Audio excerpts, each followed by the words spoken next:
Moving to Meadowbrook Acres felt like stepping into a dream. The neighborhood was exactly what you picture when thinking of a perfect suburb: clean streets, friendly neighbors, and houses that looked like they belonged on the cover of a magazine. When my husband, Mark, and I first drove through the gates, we couldn't believe our luck. We had worked so hard to buy this house, and finally, it felt like everything was falling into place. But little did we know, there was more to this place than met the eye.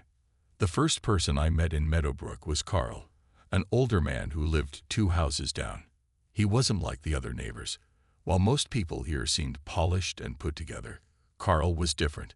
His clothes were always a bit worn, his hair messy, but he had a warm smile and a kind heart. One afternoon, I saw him tinkering with an old tractor in his backyard. It wasn't shiny or new, it was rusty and dented, but Carl clearly loved it.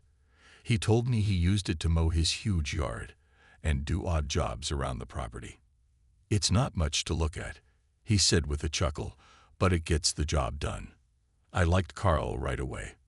He reminded me of my grandfather, practical, no nonsense, and full of stories. Over the next few days, I'd wave to him whenever I passed by, and sometimes he'd stop working just to chat. One day, as I helped him clear some brush from his yard, he leaned in close and lowered his voice. "You'll see soon enough," he said. "They don't take kindly to people who don't follow their rules."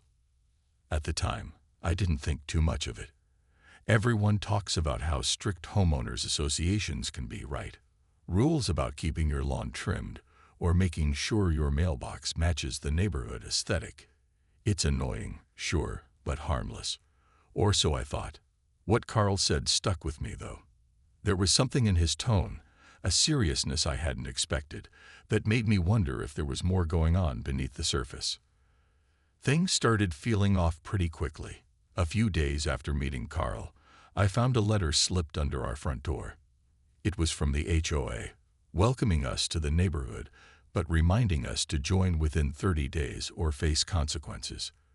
The wording was polite, almost cheerful, but there was an underlying firmness that made me uneasy. Mark brushed it off. "We'll deal with it later," he said, but I couldn't shake the feeling that ignoring them might not be the best idea. Around the same time, I noticed how quiet the neighborhood seemed. Sure, kids played outside occasionally, and you'd see people walking their dogs, but there was something strange about it all. Conversations between neighbors felt forced, like everyone was being careful about what they said. Even the smiles seemed rehearsed, as if people were afraid to say the wrong thing. It was subtle, but once I started paying attention, I couldn't unsee it. Then came the rumors. I overheard Mrs. Peterson, a woman who lived across the street, talking to another neighbor about someone named Mr. Dawson. Apparently, he'd refused to pay his HOA fees, and before long, his garden shed mysteriously caught fire. No one could prove anything, of course, but the timing was suspicious. And then there was Carl's tractor, which suddenly seemed less like a quirky relic and more like a symbol of rebellion against whatever invisible force ruled this place. As the days went by, I found myself glancing out the window more often, watching the comings and goings of my neighbors. Something about Meadowbrook Acres didn't sit right with me anymore. Was it really the paradise I'd imagined, or was there something darker lurking behind its pristine facade? Whatever it was, I knew one thing for certain. Joining the HOA wasn't going to be as simple as signing a form and paying dues. This place had secrets, and I was starting to think I might already be in deeper than I realized. The uneasiness I'd been feeling grew stronger as the days passed. The letter from the HOA sat on our kitchen counter, a constant reminder of the deadline looming over us. Mark still didn't seem worried, but I couldn't stop thinking about Carl's warning. "They don't take kindly to people who don't follow their rules," he'd said. What did that even mean? Was it just an exaggeration, or was there truth behind his words? One evening, as the sun dipped below the horizon and painted the sky in shades of orange and pink, there was a knock at our door. I opened it to find 3 people standing there, 2 men in suits and a woman wearing a perfectly tailored blazer. It didn't take long to figure out who they were. The woman introduced herself as Mrs. Henderson, the president of the HOA. Her smile was warm, but her eyes were sharp, like she was sizing me up. "We're here to welcome you officially to Meadowbrook Acres," she said, handing me a folder filled with papers. "We hope you'll consider joining us soon." Her tone was friendly enough, but there was something unsettling about the way she spoke, as if she already knew we hadn't signed up yet. One of the men added, "It's important for everyone to be part of the association. It keeps things running smoothly." I nodded politely, trying to play it cool, but inside, my stomach was twisting into knots. They stayed for only a few minutes, exchanging pleasantries and making small talk about how lovely the neighborhood was. But just before they left, Mrs. Henderson leaned in slightly, her voice dropping a notch.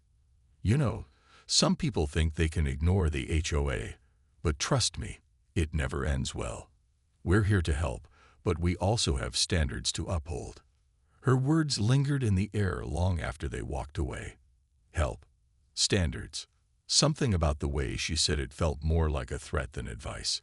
When I told Mark about the visit later, he shrugged it off again. "They're just doing their job," he said. "Don't let it get to you." But I couldn't shake the feeling that this wasn't just about maintaining the neighborhood's appearance. There was something bigger at play here, something I couldn't quite put my finger on. Over the next few days, I started noticing little things that made me even more uneasy. Neighbors would glance at our house as they passed by, whispering to each other. Sometimes I'd catch them staring when I was outside watering the plants or taking out the trash. At first, I thought maybe I was being paranoid, but then came the notes. Anonymous messages began appearing under our door. A single sheet of paper with short, cryptic warnings. Asterisk, "Join now or regret it." Asterisk, another read. Asterisk, "Rules are there for a reason." Asterisk. Each note sent a fresh wave of anxiety through me. Who was leaving these? And why did it feel like we were being watched? I tried talking to some of the neighbors, hoping to get answers, but most of them avoided eye contact or changed the subject quickly. Only Carl seemed willing to speak openly. One afternoon, while he was working on his tractor, I mentioned the notes to him. He stopped what he was doing and looked at me with a mixture of sadness and resignation. "They're testing you," he said quietly, "seeing how far they can push before you crack." His words sent a chill down my spine. Testing us? For what?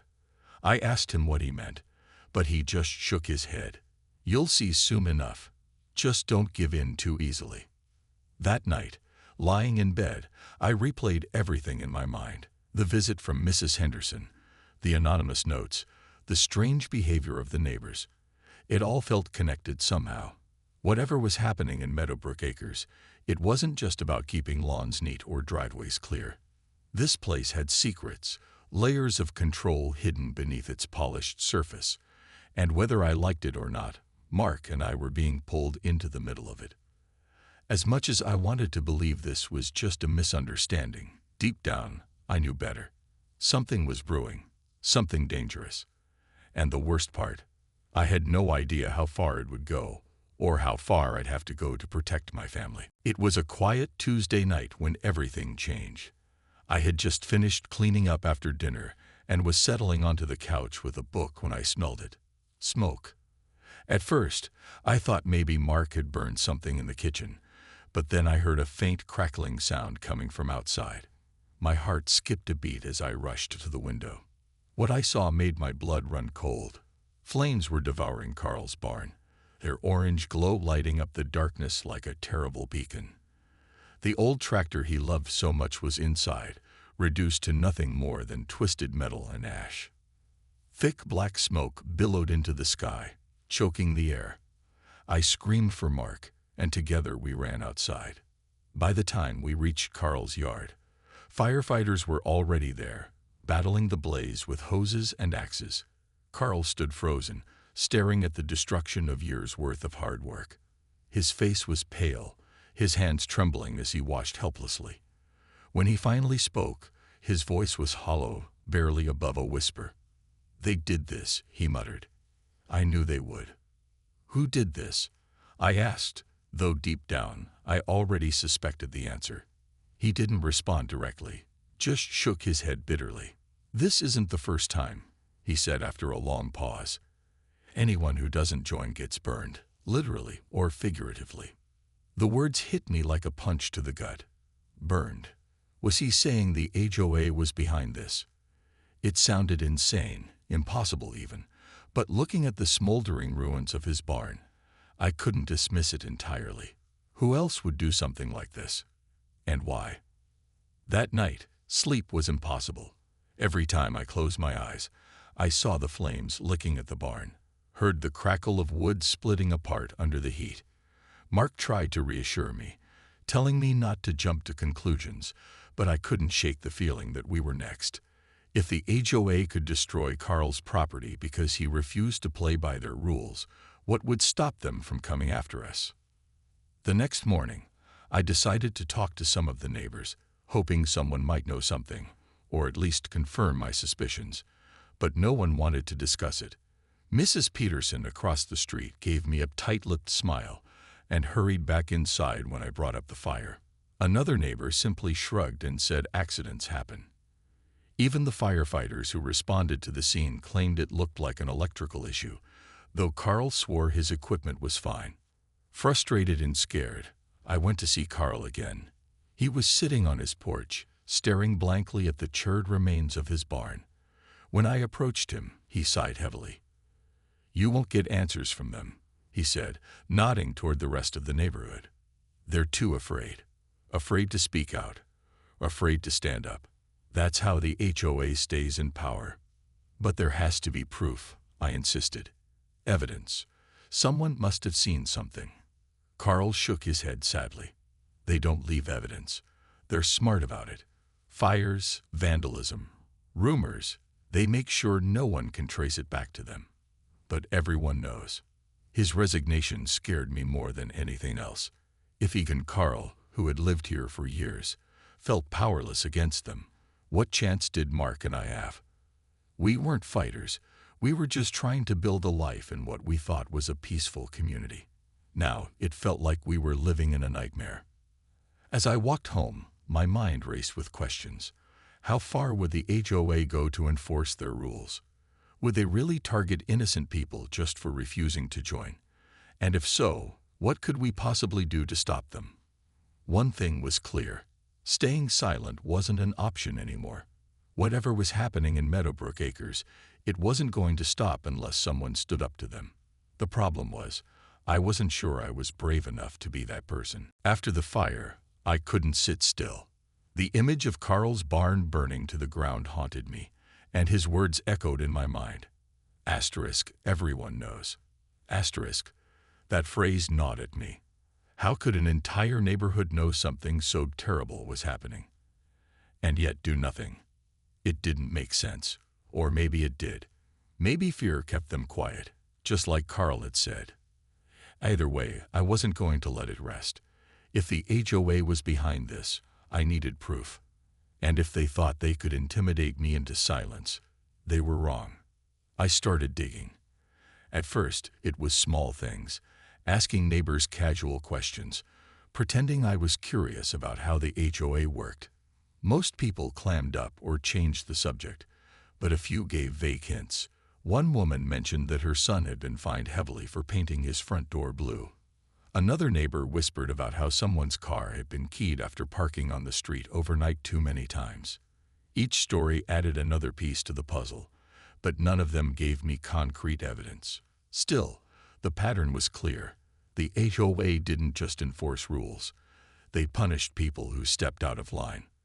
Then I remembered something Mrs. Henderson had said during their visit. Standards must be upheld. What standards? And why did it feel like she was talking about more than just lawn care and mailbox colors? Determined to find answers, I went online and scoured public records for information about the HOA. It wasn't easy. Most documents were buried deep or written in legal jargon. But eventually, I found something interesting. Every year, the HOA hosted a gala at a nearby country club, attended only by members and special guests. This year's guest list included someone surprising: the President of the United States. At first, I thought it had to be a mistake. Why would the President of the United States attend a local HOA event? But as I dug deeper, I realized it made perfect sense. Apparently, the President owned a vacation home nearby and had ties to several prominent HOA members. Suddenly, everything clicked. This wasn't just about enforcing neighborhood standards. It was about power. The HOA wasn't just a group of homeowners. It was a network of influential people using fear and manipulation to maintain control. The realization hit me like a ton of bricks. No wonder no one stood up to them. If the President himself was involved, who would dare speak out? But then it struck me. Maybe this was exactly what I needed. If I could expose the connection between the HOA and the President, maybe I could bring them down. The question was, how? That night, I lay awake, staring at the ceiling, trying to come up with a plan. Sneaking into the gala seemed impossible, but it was the only way to get real evidence. I'd need to blend in, act like I belonged there. The idea terrified me, but I knew I couldn't back down now. Carl's barn was gone because he refused to bow to their demands. What would happen to us, or anyone else, if we stayed silent? The next morning, I confided in Mark. To my surprise, he listened carefully instead of brushing me off like before. When I told him about the President's involvement, his eyes widened. "Are you sure about this?" he asked. I nodded. "It's risky," I admitted, "but it's our best shot." Mark hesitated, then sighed. "If you're serious about doing this, I'm with you, but promise me one thing. We'll be careful." I agreed, grateful for his support. For the first time since moving to Meadowbrook Acres, I felt a flicker of hope. Maybe we weren't powerless after all. Maybe, just maybe, we could fight back. But as I began planning my next move, doubt crept in. What if I failed? What if they found out what I was up to? The stakes were higher than ever, and I knew I was stepping into dangerous territory. Yet, I also knew I couldn't turn back. Not now. Whatever happened next, I was ready to face it head-on, even if it meant risking everything. The night of the gala arrived, and my nerves were stretched tighter than a drum. I had borrowed a dress from a friend, something elegant but understated, and spent hours practicing how to walk, talk, and smile like someone who belonged at an exclusive event. Mark helped me pin a small recorder to the inside of my clutch, hidden carefully so no one would notice. "Just be careful," he whispered as we said goodbye. "Don't let them see through you." The country club was exactly what I expected.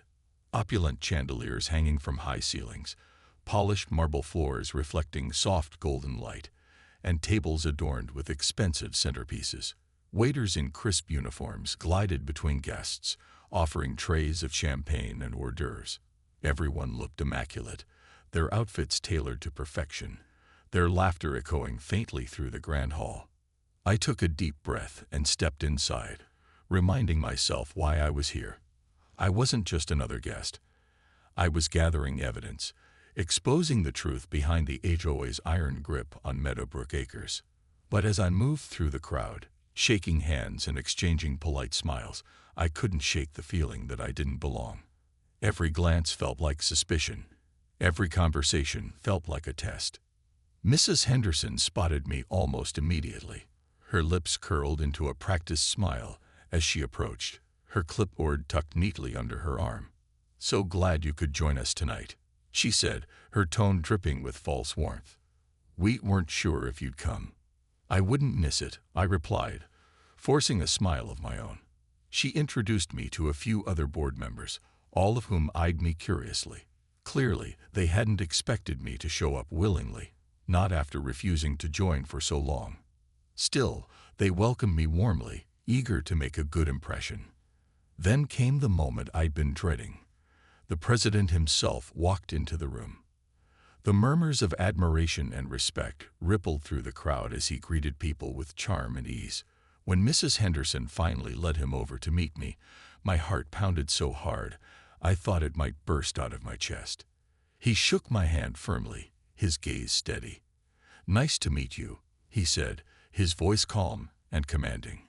"Meadowbrook is lucky to have residents like you." His words caught me off guard. Was he being sincere, or was this part of the act?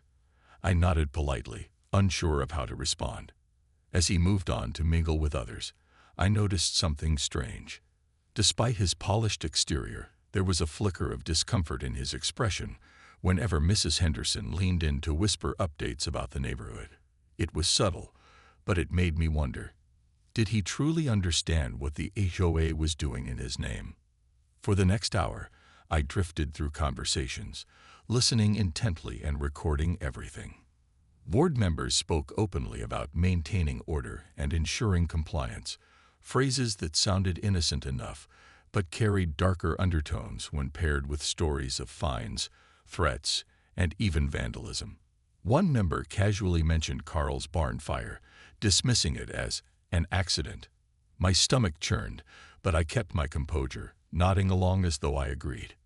Just as I thought I had gathered enough evidence, disaster struck. Someone recognized me, not as a potential ally, but as Carl's neighbor. A woman gasped loudly, pointing at me. "She's friends with *Kim*," she exclaimed. Within seconds, security guards surrounded me, demanding I hand over my clutch. Panic surged through me as I realized they knew, or at least suspected, what I was up to. Cornered and terrified, I braced myself for the worst. This was it. They'd found me out, and there was nothing I could do to stop them. But then, something incredible happened. The president stepped forward, his presence commanding silence. "Let her go," he ordered, his voice firm yet calm. Confusion rippled through the room as all eyes turned to him, including mine. The room fell silent as the president stepped forward. His expression was unreadable, but his voice carried a weight that demanded obedience. "Let her go," he repeated, his eyes locking onto the security guards who had surrounded me. They hesitated for a moment, glancing at Mrs. Henderson, but ultimately they backed off. I stood frozen, my heart racing, unsure of what was about to happen next. Mrs. Henderson's face turned red with anger and embarrassment. She rushed to the president's side, her polished demeanor cracking under the pressure. "Sir, she began, but he cut her off with a sharp wave of his hand. "I know exactly who she is," he said firmly, turning his attention to me. "And I think it's time we had a conversation." He gestured for me to follow him. And though every instinct in my body screamed to run, I forced myself to move. The crowd parted as we walked toward a quiet corner of the hall, their whispers trailing behind us like shadows. When we were far enough away from prying ears, he turned to face me, his piercing gaze softening slightly. "You've uncovered some uncomfortable truths tonight," he admitted, his tone quieter now. "Truths that need addressing." I stared at him, stunned. This wasn't how I'd imagined this night ending. You didn't know," I stammered, still clutching my clutch tightly. He shook his head, his jaw tightening. "I trusted these people to act in good faith," he said, casting a glance back at Mrs. Henderson and the board members. "But what I've heard tonight, the manipulation, the threats, it's unacceptable. No one should live in fear because of an organization I'm associated with." His words gave me hope, but I couldn't let my guard down yet. "What happens now?" I asked cautiously. "Will you help us? Will you stop them?" He nodded slowly, his resolve hardening. "I'll make sure this ends," he promised. "But I need your help. Share everything you've gathered, the recordings, the stories, the evidence. Together, we can expose the truth and hold them accountable." Relief washed over me, but it was short-lived. As much as I wanted to trust him, I knew there was still work to be done. The HOA wouldn't go down without a fight, and I doubted Mrs. Henderson would take kindly to being challenged by anyone, not even the president. Still, this was more than I dared to hope for. For the first time since moving to Meadowbrook Acres, I felt like justice might actually be within reach. Before leaving the gala, I handed over the recorder from my clutch, explaining everything I had witnessed and documented. The president listened intently, his expression growing darker with each revelation. By the end of our conversation, he looked furious, not at me, but at the people who had abused their power under his name. As I left the country club that night, my mind raced with possibilities. What would happen to the HOA? Would Mrs. Henderson and her cronies face consequences for their actions? And most importantly, would Carl, and everyone else who had suffered because of them, finally get the closure they deserved? When I got home, Mark was waiting up for me, pacing anxiously in the living room. What happened? He asked the moment I walked in. I told him everything. The confrontation, the president's intervention, and the promise of change. He hugged me tightly, relief evident on his face. "We did it," he whispered. "But it's not over yet." He was right. The battle wasn't won, but for the first time, it felt like we had a real chance. Whatever came next, I knew one thing for certain. The people of Meadowbrook Acres weren't going to stay silent anymore. With the president on our side, we were ready to fight back. And this time, we wouldn't back down. In the weeks that followed, Meadowbrook Acres transformed in ways no one could have predicted. The president kept his word, launching an investigation into the HOA's activities with full transparency. Reporters descended on the neighborhood, eager to uncover the story of corruption and intimidation hidden behind its pristine facade. Mrs. Henderson and several key board members resigned almost immediately, unable to withstand the scrutiny. Others faced criminal charges for their roles in incidents like Carl's barn fire and other acts of vandalism. For Carl, justice came slowly but surely. He received compensation for his losses, though no amount of money could replace the memories tied to his beloved tractor or the sense of security he'd lost. Still, there was a glimmer of peace in his eyes when he told me, "At least they can't hurt anyone else like they hurt me." It wasn't perfect, but it was enough to help him start rebuilding. As for Mark and me, we became unlikely advocates for change. With the president's support, I shared my recordings and notes with investigators, painting a clear picture of how the HOA had operated as a tool of fear rather than community improvement. My story resonated with others, not just in Meadowbrook Acres, but across the country. People began reaching out, sharing their own experiences of living under oppressive homeowners associations. Together, we formed a network aimed at promoting transparency and fairness in neighborhoods everywhere. The transformation within Meadowbrook itself was remarkable. Neighbors who had once avoided each other started talking again, exchanging stories instead of guarded glances. Some even organized meetings to discuss how to rebuild trust and create a real sense of community. Without the shadow of the HOA looming over us, laughter returned to the streets, and front yards became places where kids played freely once more. Mrs. Peterson, who had always been so quick to gossip, surprised everyone by apologizing publicly for staying silent all those years. "I was scared," she admitted during one of the town hall meetings. "But fear isn't an excuse. We let them control us because we didn't know how to stop them." Her words struck a chord, inspiring others to speak up about the pressures they'd endured. Even the physical landscape of Meadowbrook changed. Gone were the rigid rules dictating every aspect of our lives. The color of curtains, the height of mailboxes, the types of flowers allowed in gardens. In their place came creativity and individuality. Houses began reflecting the personalities of their owners. Bright doors, quirky decorations, and unique landscaping choices popped up throughout the neighborhood. It felt alive again, vibrant in a way it hadn't been before. Looking back, I realized how much this ordeal had changed me. When we first moved here, I thought perfection meant conformity, matching houses, manicured lawns, and polite smiles. But now, I understood that true beauty lies in diversity, in people feeling free to express themselves without fear of judgment or retaliation. Meadowbrook wasn't perfect anymore, and that was exactly what made it special. One evening, as the sun dipped below the horizon, casting long shadows across the street, Mark and I sat on our porch watching the world go by. Carl walked past, whistling softly, a new puppy trotting happily beside him. Across the road, Mrs. Peterson waved cheerfully before heading inside with a tray of cookies for her grandchildren. For the first time since moving here, I felt a deep sense of belonging. Not because I fit into some mold, but because I had fought to make this place mine.